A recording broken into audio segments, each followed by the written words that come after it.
Assalamualaikum warahmatullahi wabarakatuh. Innal hamdalillah nahmaduhu wa nusalli ala rasulil karim amma ba'd. Fa'udzu billahi minasy syaithanir rajim. Bismillahirrahmanirrahim. Qul huwallahu ahad, Allahus samad, lam yalid wa lam yulad wa lam yakul lahu kufuwan ahad. উপস্থিত সম্মানীয় শ্রদ্ধেয় আমার পাশে উপস্থিত মণ্ডলী মহাশয় এবং আমার সামনে উপস্থিত ছোট বড় ভাই সকল, সর্বপ্রথম সে মহান আল্লাহ তাআলা প্রশংসা করি যিনি আমাদের রোজ বুধবারের জন্য সাধ্য স্বীকার করছেন, তাই সকল আলহামদুলিল্লাহ।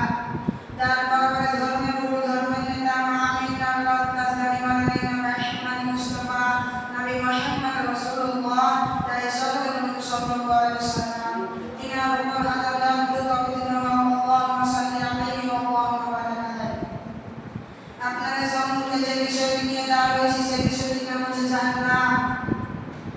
মানুষের মরণের পর তিনটি ভয়াবহ জায়গা রয়েছে, তার তৃতীয় জায়গা হচ্ছে জাহান্নাম।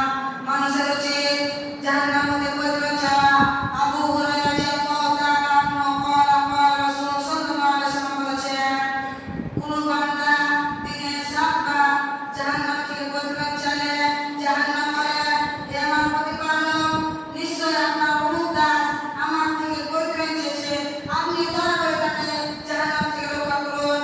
আর কোন বান্দা আল্লাহর নিকট 7 বার জান্নাত চাইলে জান্নাত বলে, হে আমার প্রতিপালক, নিশ্চয় আপনার অমুক দাস আমাকে চেয়েছে, আপনি দয়া করে তাকে জান্নাতে প্রবেশ করান।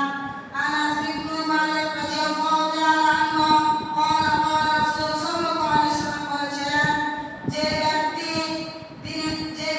আল্লাহর নিকট 3 বার জান্নাত চায়, তখন জান্নাত বলে, হে আল্লাহ, তুমি তাকে জান্নাতে প্রবেশ করান। আর কোন ব্যক্তি 3 বার জান্নাতে